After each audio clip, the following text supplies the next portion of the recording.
பையன் வந்துடுது. அதை என்ன செய்கிறாங்க, அதுக்கு ஒரு நாள் ஃபிக்ஸ் பண்ணி அதுதான் எங்கள் தெய்வம், அதுதான் எகிப்துலேருந்து பண்ணி எங்களை கூப்பிட்டு வந்த தெய்வம்னு சொல்லி பண்டிகை கொண்டாடுறாங்க. பண்டிகைன்னா திருவிழா எப்படி கொண்டாடுவாங்க, நல்லா டெக்கரேட் பண்ணி அப்புறம் என்னது ஆடி பாடி நல்ல விருந்து செஞ்சு அப்படி உட்காந்து கும்மாளம் கொண்டாட்டமாக இருக்கிறாங்க. சரியா, இப்படி இருந்துட்டு இருக்கு. அப்போ கீழே வர்றாரு மோசே, இப்போ மலையிலேருந்து இறங்கி வர்றாரு.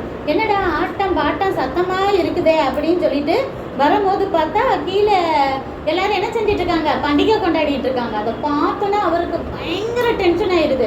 ஏன்னா விக்கிரகத்தை கும்பிடவே கூடாது, இவங்க தொட்டு கும்பிட்டுட்டு அதை சுற்றி சுற்றி வேற டான்ஸ் ஆடிட்டு இருக்காங்களேன்னு சொல்லிட்டு அவர் டென்ஷனில் நம்ம என்ன செய்கிறோன்னே சில நேரம் தெரியாமல் எதையாவது கையில் இருக்க பொருளை தூக்கி எறிஞ்சிருவோம்ல, அது மாதிரி அவர் கையில் வச்சிருந்த அந்த பலகை, அது தேவனே செஞ்சு கொடுத்த 10 கட்டளைகள் உள்ள பலகையை கீழே போட்டு உடைச்சிடாரு.